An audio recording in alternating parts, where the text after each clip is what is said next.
जय श्री राम, जय श्री राम, जय श्री राम, जय श्री राम। और ये सैदपुर, गाजीपुर सैदपुर तहसील के जस्ट पीछे बूढ़े महादेव के पास इन्होंने राम कथा के आयोजन किया है। और आइए दोस्तों, हम देर न करते सर से बातचीत करेंगे थोड़ा इनके जीवन के बारे में। सर बहुत बहुत धन्यवाद हमारे चैनल को जुड़ने के लिए। सर आपका शुभ नाम? जय शंकर सिंह। सर ये सैदपुर में ही पड़ता है? हाँ, सैदपुर आत्मा नगर वार्ड नंबर है 14। अच्छा अच्छा। ये तहसील के ठीक पीछे है और मैं यहीं पर रहता हूँ, निवास करता हूँ। मेरा मूल निवास मुड़ियार है, यहाँ से 300 किलोमीटर। अच्छा अच्छा, मुड़ियार के रहने वाले हैं? 3 किलोमीटर। 3 किलोमीटर। सर ये राम कथा से पहले कभी आप कथा वथा करवाए थे? हाँ, इससे पहले भी करवाए थे जी। श्रीमद् भागवत कथा करवाए थे, सतचंडी यज्ञ भी करवाए थे। अच्छा। क्योंकि इससे हमें लगाव है और अपने सनातन के प्रति अच्छी सोच रखते हुए हम ये सब काम करवाते रहते हैं। और आगे भी विचार है कि माता रानी भोलेनाथ की कृपा रही जी जी, तो ये काम आगे भी होता रहेगा जब तक अपना जीवन है। सर ये करते राम कथा बहुत बड़े में पंडाल लगा, मैंने देखा आपका जाके, और गलियों में हमने बहुत सारे लोगों से पूछा कि बहुत अच्छा काम है। तो ये राम कथा करवाने के लिए क्या परिवार की जैसे था कि अपने मन से हो रहा है सर? नहीं, ऐसे ही अपने मन में एक विचार आया। पहले विचार था कि श्रीमद् भागवत कराया जाए, तो फिर देखा कि समय जो है हमारा विजयदशमी दशहरा पर्व है और फिर आगे दीपावली है। तो भगवान राम लंका पर विजय करके दीपावली के दिन आए थे और रावण का वध दशहरा के दिन हुआ था। तो उसी के बीच में हमारा विचार आया कि इस समय राम कथा ही उचित होगी, इसलिए जो है राम कथा का आयोजन कर दिया। तो सर पूरा परिवार मिलके सहयोग में जुटा हुआ है? हाँ, हमारा परिवार तो सहयोग में रहता है, क्योंकि धार्मिक परिवार है जी। हमेशा पूजा पाठ होती रहती है, परिवार का पूरा सहयोग रहता है। साथ में कुछ हमारे इष्ट मित्र भी हैं। अच्छा। जो अच्छा सहयोग कर रहे हैं और मैं कोशिश करता हूं कि ये लोग आगे भी ऐसे ही करते रहेंगे। और विचार तो ये बना रहे हैं कि हो सके अगर तो भोलेनाथ की या भगवान राम की कृपा बनी रही बजरंगबली की, तो हर साल कुछ न कुछ कार्यक्रम कराने का विचार है।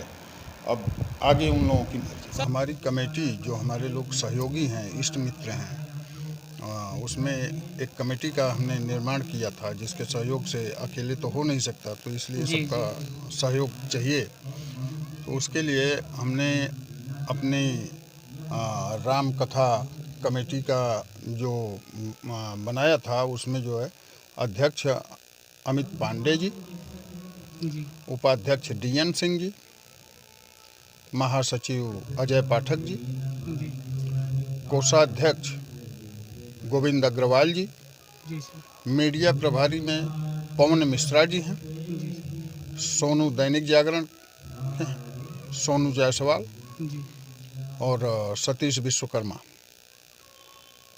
ये 3 लोग मीडिया प्रभारी हैं।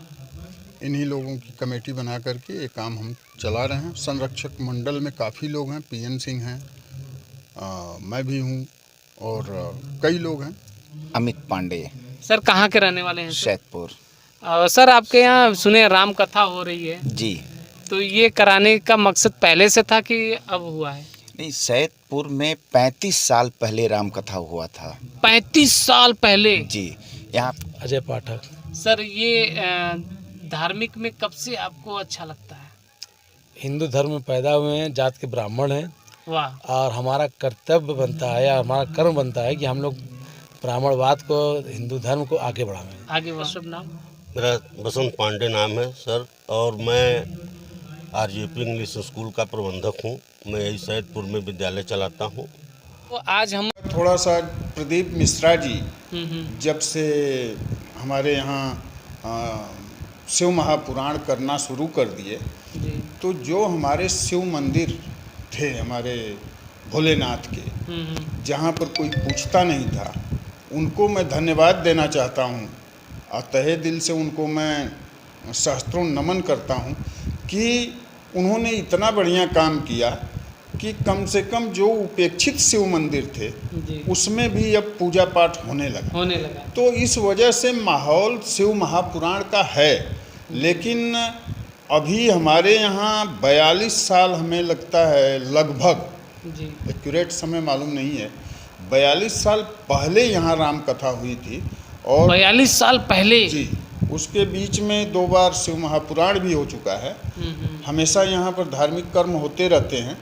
तो ये जो है हमारे विचार में आया कि राम कथा अच्छा भी रहेगा और राम जी का समय भी है, तो इसको कर दिया जाता है। दूसरी बात, हमारी ये जो सैदपुर है नगरी, जी इस नगरी का नाम बिगड़ा हुआ नाम सैदपुर है। अच्छा इसका सही नाम हमें जहाँ तक मालूम है कि इसका सही नाम सिद्धपुरी है। सिद्धपुरी, जी, सिद्धपुरी इसका नाम था पहले, बिगड़ करके सैदपुर हो गया। अच्छा क्योंकि ये तपस्थली है। जी जिस स्थान पर राम कथा गंगा जी के किनारे हो रही है, बाबा वृद्धेश्वर नाथ महादेव के संरक्षण में या उनके कृपा से, जी वो बाबा वृद्धेश्वर नाथ की स्थापना भगवान राम के हाथों से हुई है। अच्छा, यहाँ पे जी, ये जब भगवान राम ताड़का वध के लिए यहाँ पर उन्होंने रात में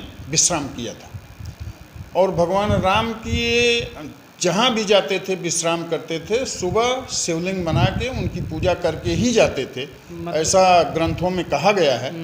तो यहाँ पर वो रात में विश्राम किए थे और अपने हाथों से शिवलिंग बना करके इन्होंने यहाँ पूजा की। फिर बक्सर जाके ताड़का वध उन्होंने किया था। तो ये भगवान राम के द्वारा ये स्थापित शिवलिंग है। दूसरी चीज़, यहीं जस्ट बगल में यहाँ से वृद्धेश्वर नाथ से 500 मीटर दूरी पर हमारे बहुत बड़े ऋषि थे, मतंग ऋषि। जी, मतंग ऋषि उदासीन संप्रदाय के थे, उनका आश्रम भी है। अच्छा, आज भी है यहाँ पर? हाँ, यहाँ तपस्थली उनकी थी। उससे आप थोड़ा सा और 800 मीटर आगे जाएंगे तो यहाँ पर गंगा जी के किनारे ही वो बाबा श्याम दास जी महाराज थे।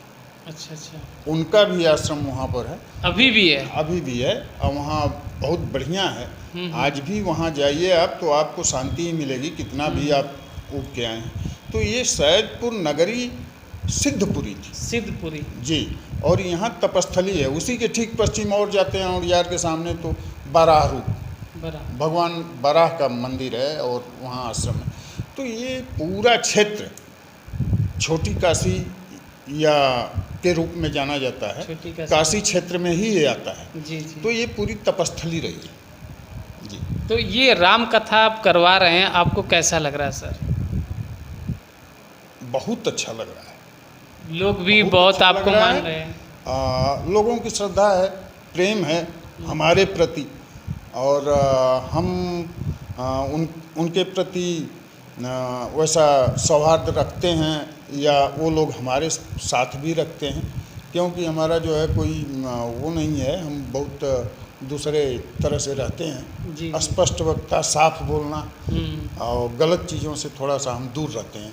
और गलत चीज़ें हमें बर्दाश्त भी नहीं होती, गुस्सा ज़्यादा है। धार्मिक कर्म के लिए हमारे परिवार में दबाव नहीं रहेगा। जी जी। किसी भी स्थिति में हैं आप कर सकते हैं, कोई मना नहीं करेगा, उसमें सहयोग करता है। हमारी माता जी हैं, पूजनीय माता जी, उन अस्वस्थ हैं, थोड़ा बनारस हैं, वो खुद अगर रहती तो हमसे ज़्यादा बढ़ चढ़ के वो रहती जी।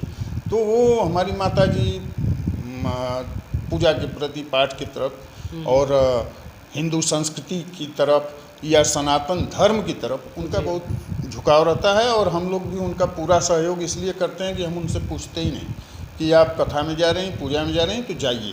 सर, ये कहना चाहिए जो नई पीढ़ी आ रही है, हमारे बच्चे जो हैं आजकल मूवी में या मोबाइल में बहुत ज़्यादा ध्यान दे रहे हैं, कि अगर ये राम कथा, चाहे भागवत, श्री भागवत कथा अगर ये सुने जाने तो अच्छा रहता है कि नहीं रहता सर? बहुत ज़रूरी है।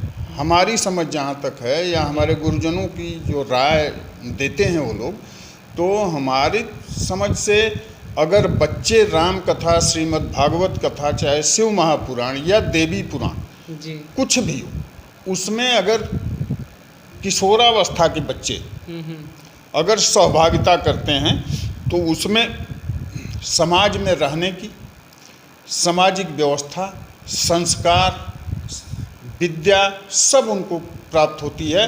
और ये हमारी तरफ से शुभेच्छा है कि ऐसे कर्मों में जो धार्मिक कर्म हो रहे हैं, इसमें उन बच्चों के गार्जियंस को मैं एक कहना चाहूँगा, निवेदन करूँगा कि अपने बच्चों को लेकर जरूर जाएं और उससे उनको शिक्षा मिलती है। दूसरी बात, एक चीज़ हमारे समझ में आती है कि रामचरितमानस, जी जी, राम का जो चरित्र है वही उसमें दर्शाया गया और चरित्र के आधार पर ही भगवान राम पुरुषोत्तम राम हो गए हैं। तो बच्चों को या बच्चियों जो भी हैं, उनको अगर राम कथा में लिवा जाया जाए और रामचरित्र मानस का अगर उनको ज्ञान दिलाया जाए, तो हमें लगता है कि उनका चरित्र शुद्ध होगा, साफ होगा और वो अपना जीवन शैली जीने की योग्यता को पालेंगे। बहुत बहुत धन्यवाद सर, अब आपसे बात करके बहुत अच्छा लगा। अभी दोस्तों हम चलेंगे पंडाल में और गुरु जी का जो बहुत बड़ा पंडाल है आपको दिखाने वाले हैं सर। नमस्ते।